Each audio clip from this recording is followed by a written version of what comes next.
Hello mga kabibig, welcome back sa ring bagong YouTube channel. Ito ang pinakamaingay ng YouTuber sa balat ng YouTube.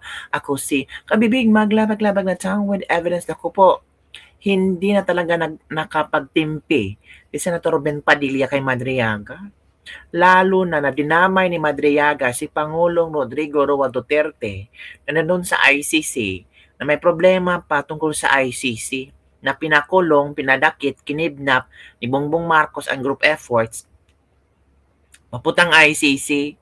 Dinamay ni Madriaga ay lahat ng isyu no ng mga Duterte simula nung mga pinasabog ni Trillanes nasa isang affidavit ni Madriaga. Hindi niyo na-realize? Lahat ng mga issue na sa mga Duterte tungkol kay sa asawa ni VP Sara, tungkol sa mga bading at ano-ano pang mga sinasabi ni Madriaga, lahat consolidated ang affidavit ni Madriaga. Kaya si Senator Ben Padilla, hindi makontrol ang kanyang emosyon ba na pati si Tatay Digong dinamay sa drama ni Madriaga. At ito pa kabibig, isang abogado. Nako, hindi mo makokontrol ang abogado. Nagsalita talaga, binasag ang pagsisinungaling ni Madriaga kasi nadadama yung negosyo niya.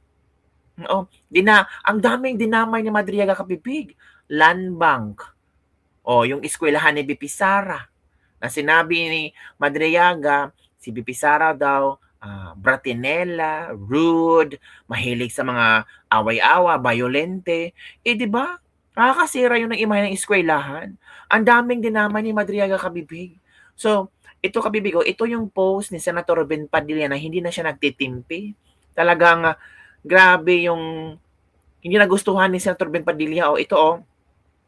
Sabi ni Senator Ben Padilla, mula 2014 ay naging volunteer at kaibigan na ako ni Digong. Ni minsan kahit, share natin ha. Yan. Oo, matagal na pala to. Matagal na itong picture na to ni Senator Ben Padilla. Ni minsan kahit noong 2022 election, kahit nitong 2025, hindi ako nakatanggap ng duffel bag, envelope or cheque sa kanya o sa mga Duterte. Sa totoo lang, hindi kailanman pinag-uusapan ang pera sa kanila dahil walang mag-aabot ng pera. Sa PDP Laban, nga wala kaming pera doon. Lahat voluntaryo, sarili mo, gastos mo. Kaya nakakapanibago sa pandinig ang pahayag sa Kamara na nagkakaabutan ng pera. At higit sa lahat, iba ang tao ni PRRD at tao ni VP. Walang akong kilala na crossover na tao nila. Obserbasyon ko lang ito at karanasan ko or kay PRRD at kay VP.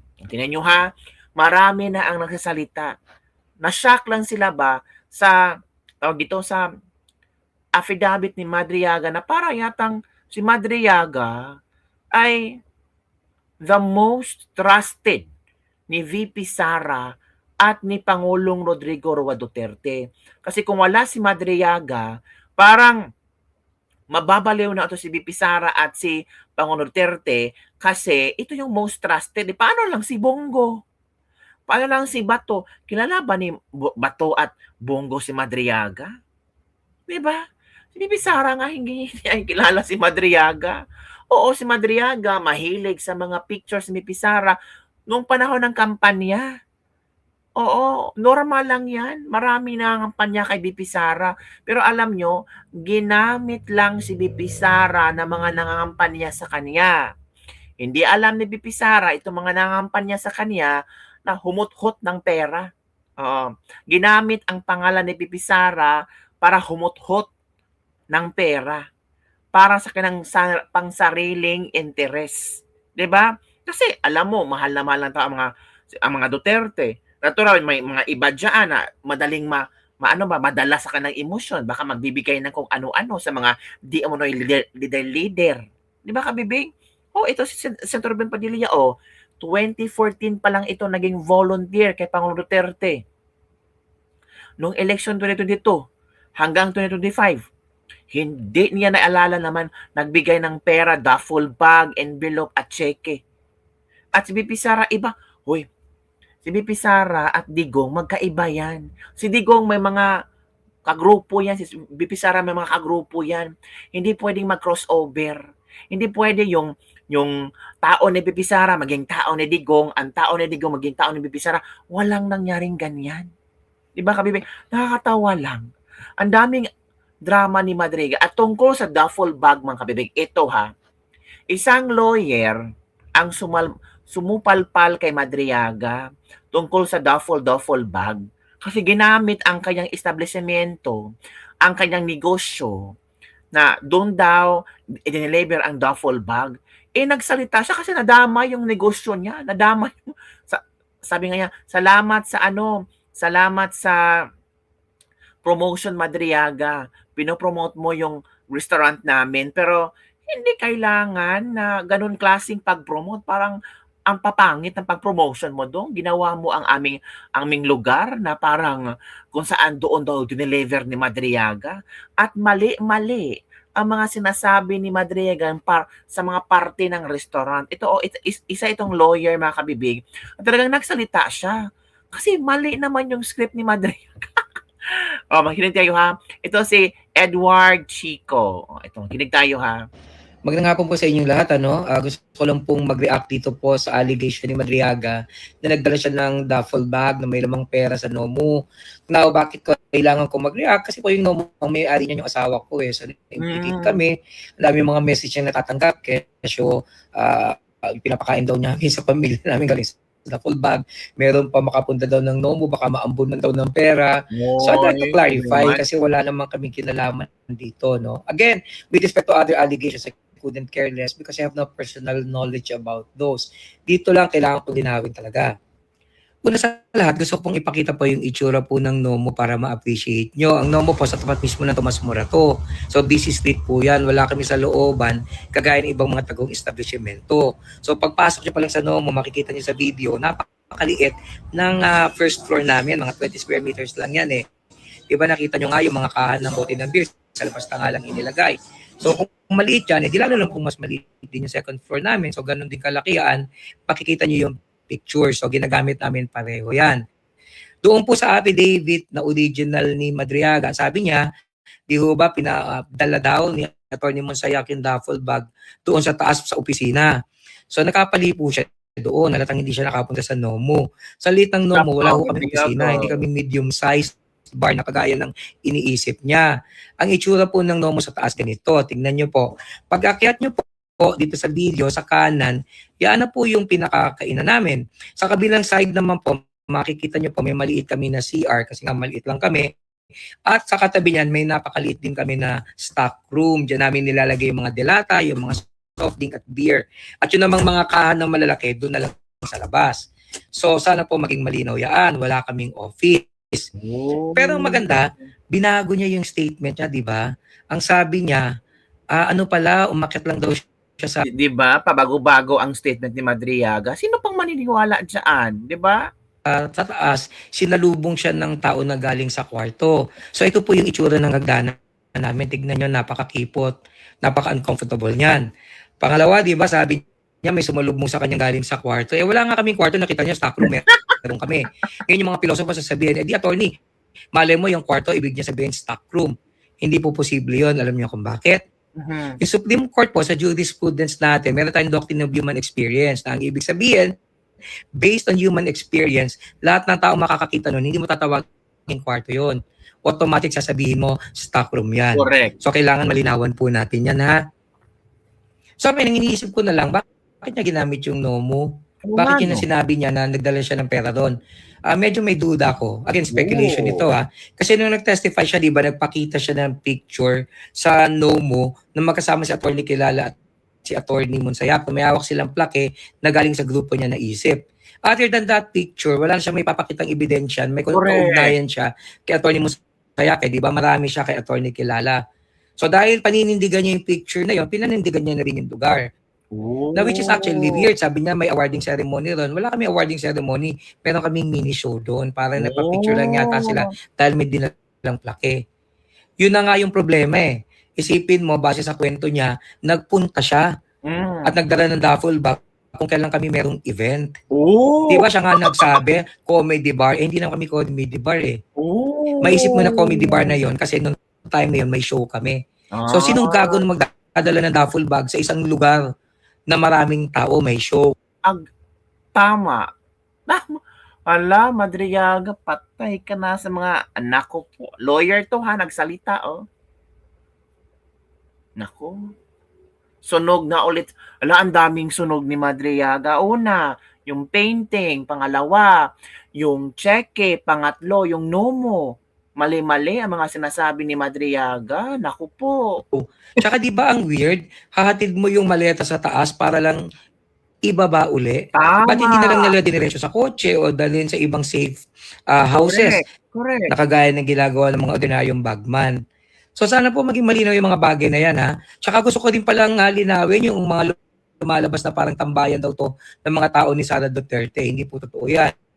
Ang nakapunta lang po talaga dyan si Reynald Monsayac at si Atty. Kilala. Si Atty. Kilala po lagi nakakapunta kasi kasama yan ng grupo naming Insanity. Diyan kami gumagawa paminsan ng show or gumagawa ng open mic. At marami siya kasamang comedians po, kagaya po ni Congressman Argel Kabatbat. Si Attorney Luke Espiritu po na senatorial ball. Yan po yung nag-perform na rin sa NOMO. Nagko-comedy din yan eh. Si Rito Oh. Orquia ng Pilipinas Got Talent. Si Kuya Jobert ng Channel 2. Si Rica Lasso ng Channel 2. At napakarami pang mga komedyante. Tsaka hindi po totoo na sinabi niya na pumunta siya ng alas 12 ha. Hindi pa ho kami sarado noon. Pag may event kami hanggang alas 3, alas 4, nagkikwentuhan po kami talaga. At sa kaso naman ni Atty. Monsayac, nakapunta siya dyan 2 beses lang kasi in-invite ko siya. Yung huli na nga, nung merong show. At hindi lang po si Atty. Monsayac ang nakapunta dyan. Lahat ng kaibigan ko. Si Atty. Carlos Ibanez, na kakaibigan ko kakamping, nakakain na dyan. Yung kaibigan ko din naman si Jimmy Bondoc na DDS, nakapunta na din dyan. Nakapunta dyan si John Gibbs, si Brad Pitt, si Mike ano po, yung mga kaibigan kong mga politiko, mayor, vice mayor, yung anak ni Montulfo, si Yvette, nakapunta na din dyan. Ang kagawad pa namin dyan, si Atty. Falsis. At by the way, nakitulong ni Atty. Falsis. Nagka-problema kasi kami sa harap dyan, siya yung kagawad namin. Tinulungan niya kami. So sa bandang huli po, kailangan ko talagang magsalita eh. Wala akong pakialam sa impeachment eh. Wala akong pakialam sa ibang mga allegations.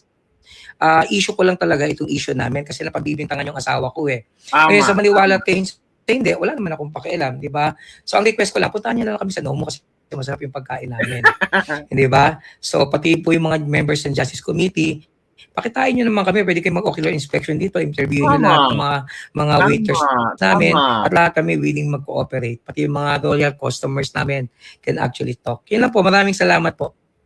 Tama. Yun ang gagawin ng Justice Committee, magpunta kayo doon. Ito ang komento, sikat na si Nomo, Madriaga as best actor or best comedian. 'Di ba? Yung pang grade 1 na script ni Madriaga, iisa-isa nang nabubuko. Check nyo po ang date at ng CCTV if you have. Kung kailan yung binanggit po ni Madriaga, makikita naman po siguro yun.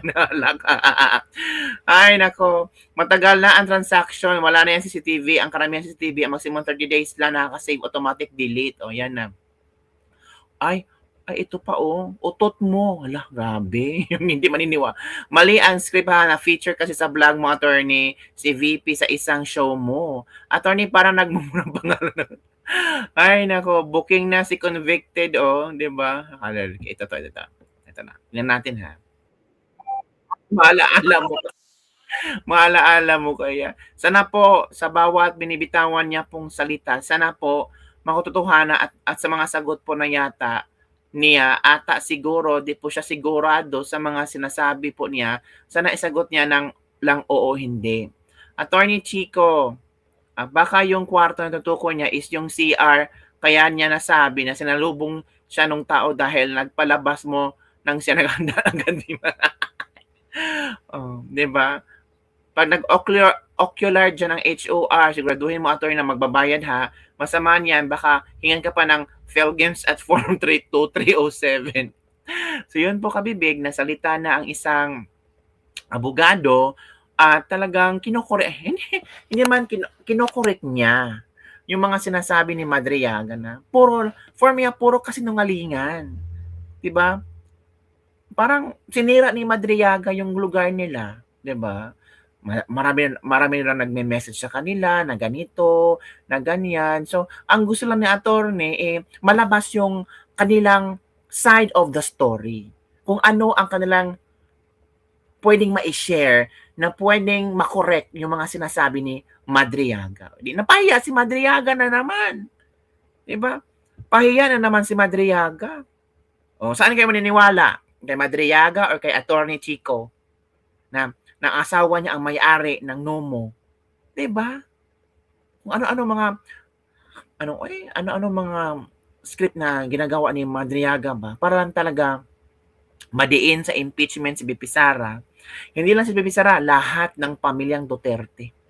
Yun lang kabibig. Don't forget to like, subscribe, and share this video para sa mga trending news at yung pag-usap-usapan. Si Torben Padilla nga, marami na nagsalita ngayon. Oy, ano ba yan? Kung ano-ano na lang ang gagawin yung script para masira ang mga Duterte. Diba? O, sa PDP Laban nga is, ang sabi ni Torben Padilla sa PDP Laban, sarili mong gastos, sarili mong pera, voluntaryo lahat.